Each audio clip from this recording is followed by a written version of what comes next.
Doctor Strange goes on a life-transforming journey in the film. How did you approach playing the different stages of his character?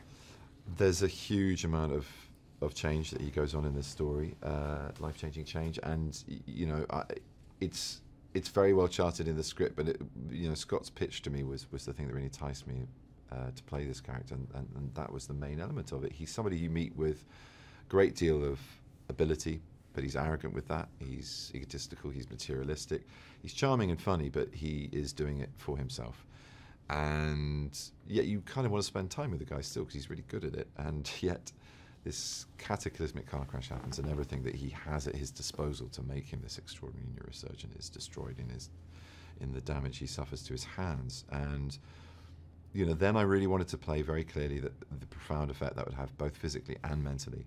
It's a full-on breakdown that he has, I think, after that. So that was exciting, and it comes with its challenges. It goes to a very dark place very early in the journey, but it turns a corner, and in the best vein of Marvel's films, I hope with humour as well, into this extraordinary last-ditch, desperate attempt at healing. And he discovers that beyond healing, he has powers that he hasn't even imagined, in realities and dimensions and possibilities that he hasn't even imagined, in the form of what he learns from the ancient one, a Karmatage. So to think of that, to just go from the logical causal reality of being, a top neurosurgeon in New York to ending up being a sorcerer in Nepal. I mean, it's a wacky journey, but a great one to go on.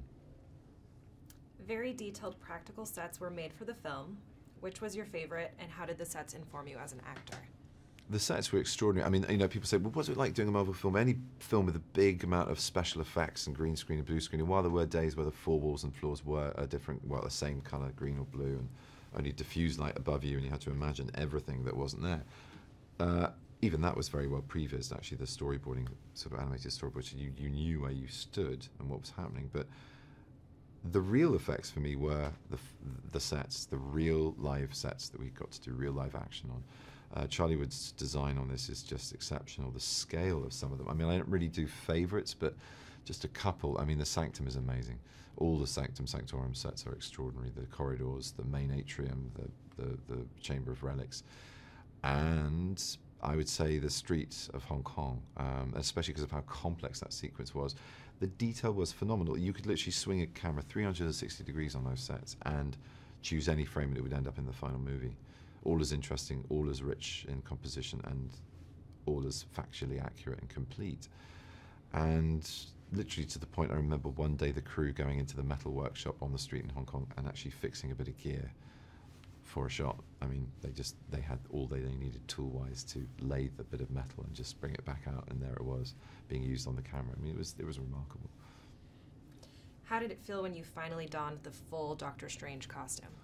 I remember when I first put the cloak on with all the rest of the garb underneath, and Alex Bernard, brilliant costume designer, who's designed a few of these films, she said, yeah, I've seen that look before, you're having a superhero moment. And I was just smiling. I was just sort of staring at this image of a cloaked man, and thinking, I can't.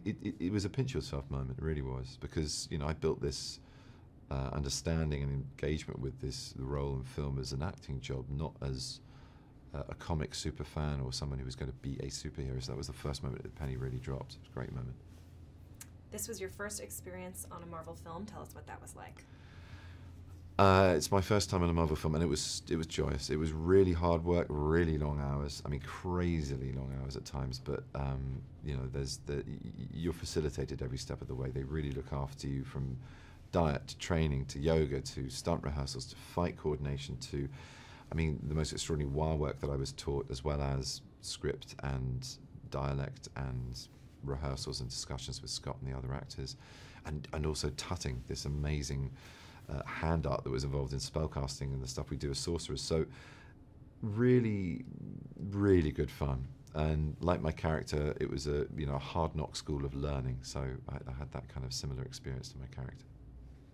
What should audience expect when they see the film? I think audiences are obviously going to expect a thrilling visual journey, unlike any they've seen in any film, let alone a Marvel Cinematic Universe film. But it's a piece of great fun populist entertainment, but it's also a profoundly beautiful and, I think, wise film. And There's a lot of action you haven't seen, a lot of thoughts and ideas you haven't seen in this extraordinary character fledgling and coming to life as a superhero to join the MCU and the Avengers. So, yeah, expect thrilling visual rides, some fantastic characters, some funny, some dark moments, and also just, some wild bits of action. And finally, if you could sum up the movie in one word, what would it be and why? Magic, because it is.